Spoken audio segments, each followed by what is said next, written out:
This DVD, this film, is a selection of extracts from 2 symposia about performing local places, which is an AHRC funded project that I've been running in Camden and in Oldham.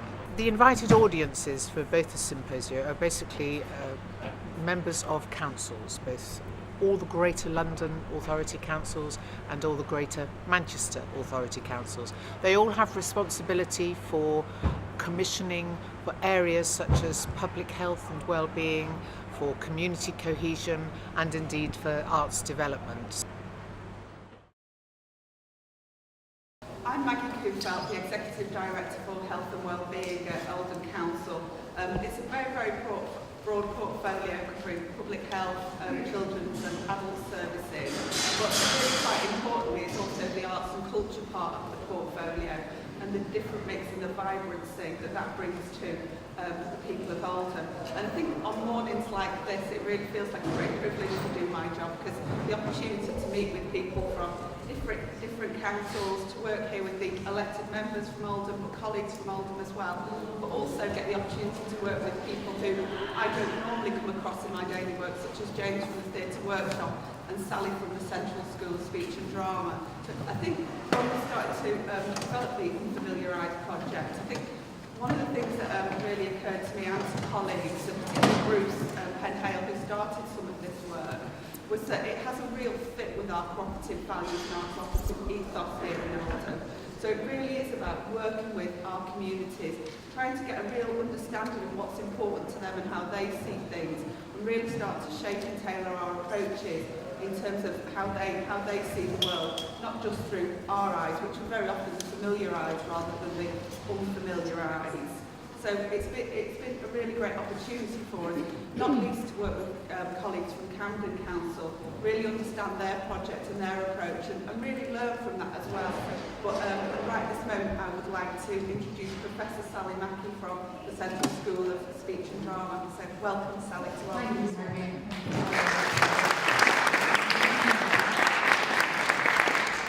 So I'm kind of like the MC, the host of the event throughout the morning, and I'll introduce each item and I'll have a little bit of time to speak myself. I was about to say welcome, but clearly it's the other way around. I'm the visitor, I'm the one that's up from London.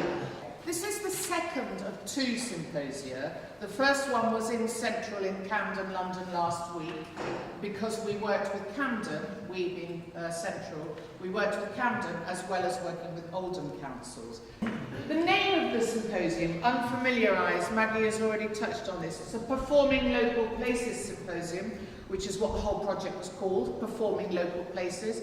And Performing Local Places is all about defamiliarising, unfamiliarising, refreshing the way that you look at a place, refreshing the way that you engage with a place. Sally asked me, when she told me about the Performing Local Places project, whether I could consider why that might be important to people. And I think from the work I've been doing for a long time in deprived communities in England and in Scotland, I think it's absolutely the case that place attachment is very important to people, and boosting that through performance is also a great route to enhance people's well-being, and I'm going to show you why I think that is the case. So if you look at the environmental psychology literature about place attachment, you'll find 2 versions of place attachment. One is that people become functionally attached to the place where they live, and they do that if it meets their practical day-to-day needs. Okay? And the other is that people become emotionally bonded to the place where they live. And they do that if the place supports their self-identity, that it delivers to them the things that make them clear about who they are and where they are going. The more deprived the place that someone lives in, the lower their place attachment. Now you can see it dropping off from about here onwards, and it drops quite steeply towards the end in very deprived communities. What we know about deprived places is the very most deprived places often have very high rates of residential turnover. People who live there don't stay the same for very long. And one of the main things came out of this study was how negative that is for place attachment over on the right-hand side. And generally in some of these places you get low levels of social interaction generally in the public sphere, because there's a lot of people coming who are trying to settle in and find their feet. And then you get people who have negative perceptions of new arrivals. They fear them, they distrust them, and the result of that is people tend to withdraw socially. Okay, what factors then are associated with better mental well-being? And these are some of the neighbourhood and community-related factors that have a strong association with higher mental well-being on this scale. And they're the things that support place attachment. But what we found was the internal reputation of the place had a stronger relationship with the residents' mental well-being than the external image or reputation of the place. This is about how do your neighbours talk about the place when you meet your neighbours. And it seems to make sense to me that what affects my mental well-being is whether I meet my neighbours and they tell me we live in a shithole, or whether I meet my neighbours and they talk about the fact that we live in a nice place. And it matters how they talk about it because it affects me and how I think about myself. Okay? And what's interesting there about that is, again, it begs the question, can arts and cultural projects have an effect upon that? About the dynamic of the narrative that people have amongst themselves when they live in a place, to build up their own story and their own perception of the place where they live. The other thing that we've come across in our study are 3 instances where arts and cultural projects play a role in supporting people's place attachment and well-being. One's about the loss of place, one's about places that are changing, and one's about building up pride in a place. And by dealing with those things, arts and culture can help boost place attachment. Going back to the last slide, that's important for health and well-being. Thank you. What was Performing Local Places? It was a 1-year arts project that was awarded funding by the Arts and Humanities Research Council to me at Central. We wanted to take this practice to councils and say, look, we think this work can do this, we think it can improve well-being, we think that what we can offer you is something that's hugely worthwhile. So let us work with you. So that was the newness of Performing Local Places, actually saying, let's work to your priorities. There are 4 main areas of research in my take on place. One is that operations or actions convert space to place. So this, when I walked in earlier, perhaps he was a space. So my coat went on the chair and my bag went on the floor. So I'm immediately undertaking actions. I'm doing small things in this space to which I don't belong, and I'm making my own place. So that idea of operations or actions convert space to place, and that has been at the heart of the work we've been doing. That's been very, very important. Longer term residency, yes, increasing place attachment, but do you have to have been dwelling somewhere for a long time to become very attached to place? And Aid pinpointed this exactly about high turnover leading to less place attachment. How can we counterbalance that? And I do believe that place attachment can be formed through operations or actions more quickly. The activities, so first of all, re-experiences, repeated performance-based activities in everyday settings, adding a number of layers of memory and enriching the meaning of that place, therefore. So just outside here is a place for many of the migrants to come into this library to access computers, to contact home, or to go to English as an additional language sessions and so on and so forth. So that route is a well-known route to them. Well, let's turn it into something more interesting so that the memories of that route become something that they can smile at, that they can think, I have a place here, my gel is in that window, I put a chair in a tree over there. So re-experiencing the place. Subversions, improvising in different locations that subvert or shift the everyday, such that everyday place is reviewed. Framing everyday sites through sound, object crafts or other methods to create an alternative landscape. Markings, activities that focus on very precise detail of places and home. This is an example from the Camden project, where a rather tatty piece of mess was turned, by framing it, was turned into a fire became known as the participants' fire, marking that very tiny piece as you walk up and down the road where the residence is. And then finally, narratives, unusual imaginary narratives focused on place and followed throughout a time span. What does performing place or performing local places achieve? Unknown places become familiar through a sense of contributing, owning or belonging to that place.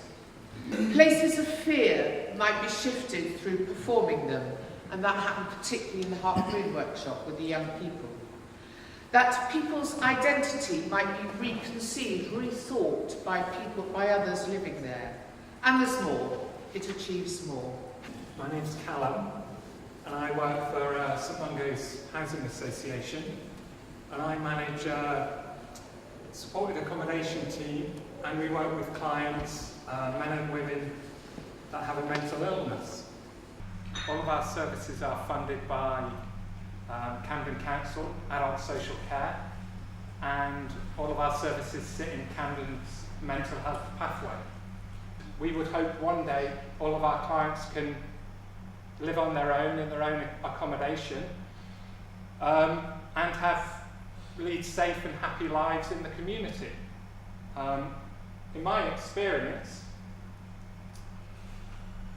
it's more challenging for our clients to feel safe and welcome in the wider community, and I suppose by working with performing places, we felt that actually that might be an opportunity for someone from outside the service to come in and work with our clients and think about what community means to people and place, and hopefully give our clients essentially a greater sense of well-being and belonging. The light and dark inside the park. So, come on over here. Taste it or fake it. Never forsake it. Don't deny it. Reply it. But never lie. What planet are we on? Drinking coffee in the sun. All I know is this peaceful song.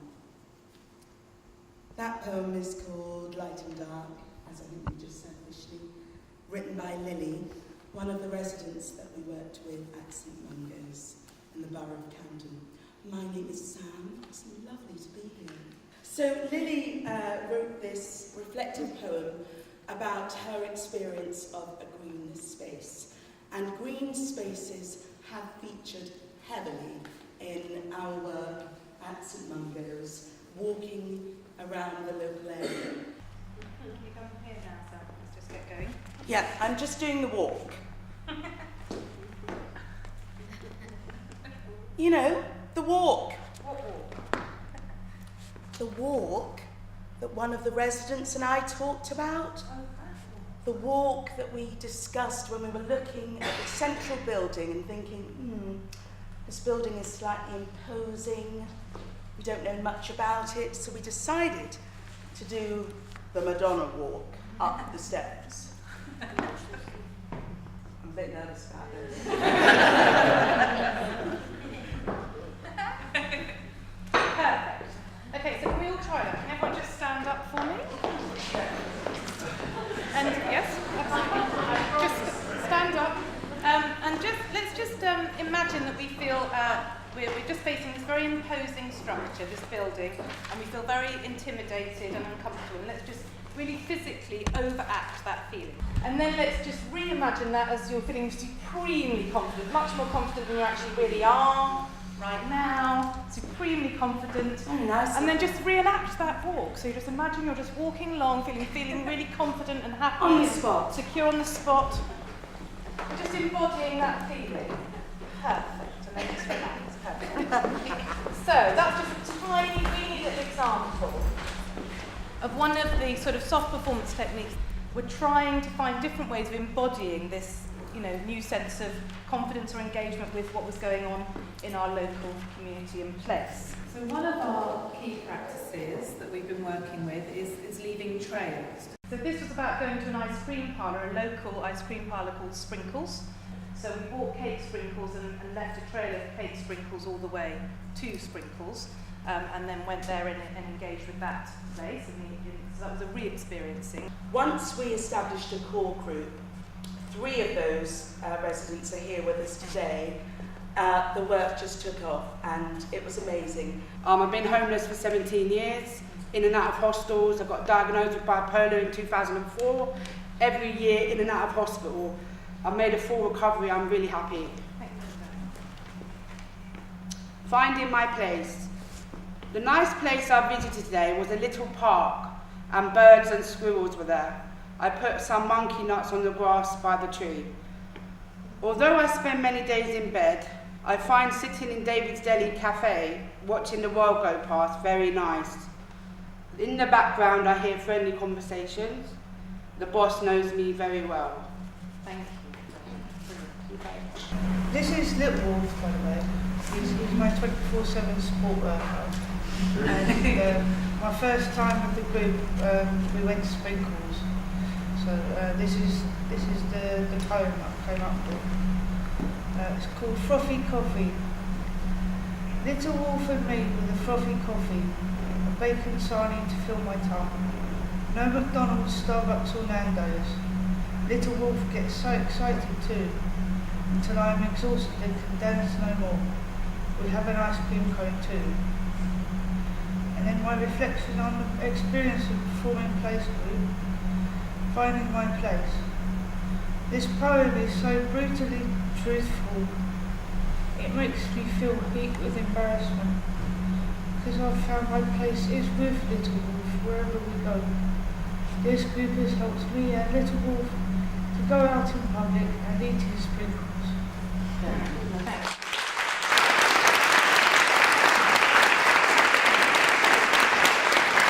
So we're now going to hear from the Oldham crew. We're going to hear from James and Craig and Becky about the Clarksfield project. I'd just like to give you a little bit of context about our project. Next year, Oldham Theatre Workshop is 50 years old. And across those 50 years, although it's changed significantly through the decades and with the times, 3 things have remained really core to the organisation, and that's those 3 things: stories, local people and artists. This partnership has been, which is now in its 7th year for us, the partnership with Sally's Research, has really helped us to put place as almost the 4th bit of the work that we do. We wanted to work with people, places and extraordinary things. So the next step of the project now was to think about where we were going to carry out this project and this work. So obviously after having the commission, the meetings with Sally and different members from the Strong Communities and the Neighbourhoods team in Oldham Council, we worked with them to suggest what we could do to support the work that Oldham Council are already doing within the key priority areas. And out of these conversations, Clarksfield was identified as one of the priority areas for the council. So the main aim of the project was to ease potential community frictions between existing residents, long-term residents, and the more recent groups of the incoming community, which tended to be the Eastern European Roma community. And so we went on a walk and a drive around the area. It's an area of significant deprivation. One of the things that we particularly noticed was that there was a lack of community space that wasn't religiously affiliated. So, for example, there's 2 lovely churches there. There's a beautiful mosque. There's a Salvation Army just on the outskirts of Clarksfield. But in terms of community spaces where we could find a cross-section of the community altogether, we struggled to find that place. In fact, what we did notice is that place tended to be outdoors. Whenever we walked around the place, we noticed that people were out and about in the streets talking to each other. So we felt like maybe the project needs to be out on the streets as well. And so we decided to create a project that was a week-long project where we essentially moved in to Clarksfield. We moved our project into Clarksfield at the beginning of the week and moved out again at the end of the week. We kept coming back to stories, because that's a thing that underpins our work. So we wanted a narrative structure to our piece. And we kept coming back to the fact that there was a constant influx of new people. And so this is what we came up with. 2 visitors and their baby, beings from another planet, teleported down from their spacecraft into Clarksfield as a scheduled stop in their space journey. We knew that we were going to be in Clarksfield for a week, so we knew it was going to be quite a spontaneous project. We knew there was going to be lots of exciting surprise elements to the project. So naturally, the obvious thing to do was to go to those key community leaders and those key community organisations in Clarksfield that already exist. So I had lots of really positive meetings where we were able to set up and guarantee some participation. One of my main challenges that I found when conducting the outreach work was a lot of people would say to me, oh, this group of people won't talk to this group of people, or I won't be able to connect with a certain group of people. So I took this back to the team, all of us at Open Theatre Workshop, and we discussed how are we going to reach out to those communities that aren't there, that aren't in those buildings. And so through some connections, I eventually met a really fantastic Roma community leader, quite an influential man named Juice, who works in the Roma community, to help me with that. And as a lot of the new incoming community have low levels of English, he was able to help me with translation and being able to connect to the Roma community. So we had this great concept, we had this great narrative, this idea that we were going to have these aliens, and we had a creative team that were completely on board. But to try and explain that to a group of artists, to say, right, what we want you to do is we want you to buy into this narrative, was quite a challenge in itself. So what we did was we got a group of artists together who were going to work with us. We had a drumming artist, we had willow weavers, we had storytellers, we had drama practitioners, we had musicians, and we had a training day, an alien training day, where everybody was brought into the idea of the training about who the aliens were, where they came from. We learned the language, which we may share with you later. And the idea was that the artists were equally as involved with the narrative as the team were, because we can't go out into a community and ask people to engage with us if we're not part of it wholeheartedly as well. So the artists didn't let it drop at all. The idea of all the school workshops, for example, wasn't just about doing drama, it was all about engaging with the aliens. Now, when they were in school, the children were watching this out of the window. And so the idea was that the aliens were exploring the space in their own way. They were discovering what it meant for them. They were subverting and shifting the notions of what people knew as every day. And this was really important. But then we'd started to live in the place. Because it was a week-long project, we were there with the community for a week. People started to work with the aliens on a really friendly basis. And this was shown by this space we were in here, St Barnabas Church Hall. And it became a real ecumenical space. The school workshops, rather than it just being a standard drama workshop, the idea was that the children created physical maps for the aliens to follow. So the aliens came into school and they created the physical environment in the school hall and gave a map with the aliens to show them around. And it was a really positive experience. One of the things that we asked the artists to think about was how they could make sure that even though they knew their art form brilliantly well, how they could make sure that the work that they did could only really be done in those places with those people. That this was not about turning up and doing your dance class or running your percussion workshop. It's about adapting, and it's just a small adaptation really, adapting something that you know and do really well, but being open to how that might influence how people see and re-see and shift their sense of places. And the whole week finished at Beckett Meadows, where hundreds of people who we'd worked with across the week came together to do a big send-off for them, and there was food and there was face painting and other sort of art activities. We sent them off with a piece of illusion that will astound you.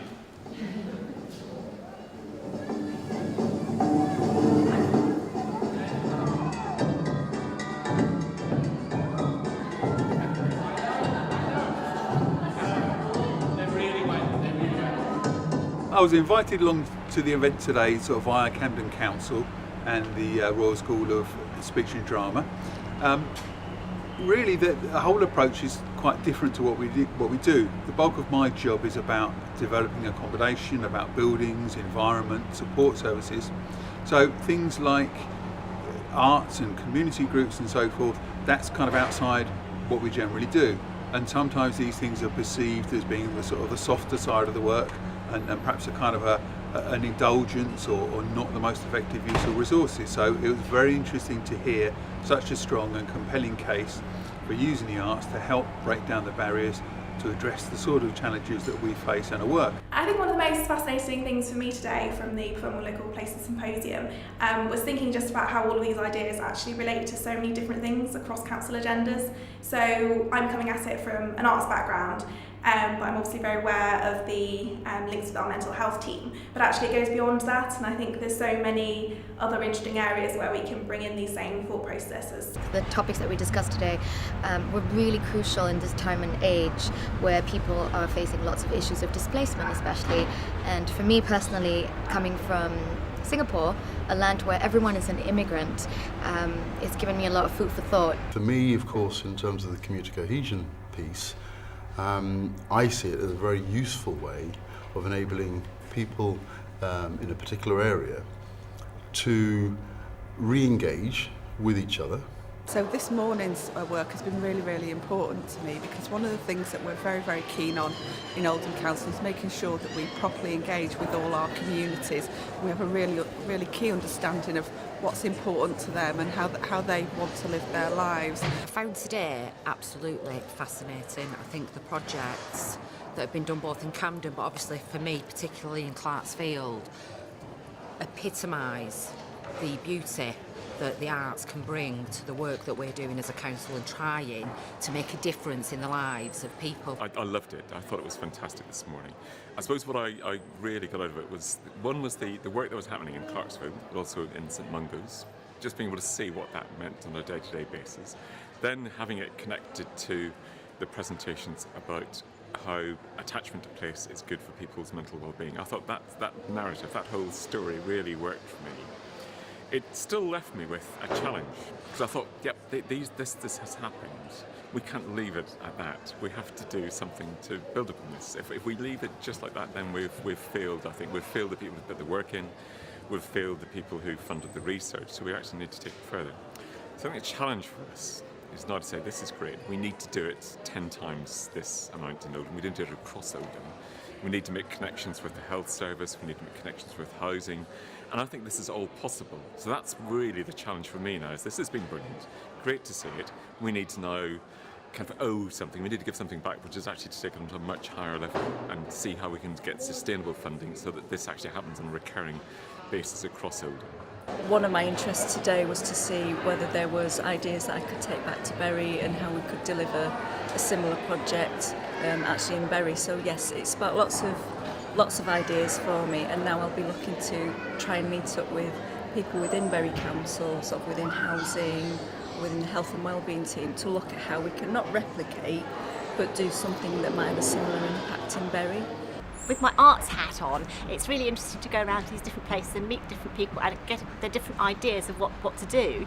And it's also about seeing how we can get the arts and the community cohesion section of my area to work better together, to see if there's potential things we can do. For example, we've got quite a big Romanian community, and it's to make sure that our older residents understand the values of the Romanian community and understand these are just like people, just like everybody else. So I'm really enjoying this group, and we need to keep it going. And if they can't keep it going as it was, then we need to try and do something else that's similar, because it's really helped me a lot. So if it's helped me that much, it's probably helped other people in similar ways. So it's definitely necessary to keep these sort of things going.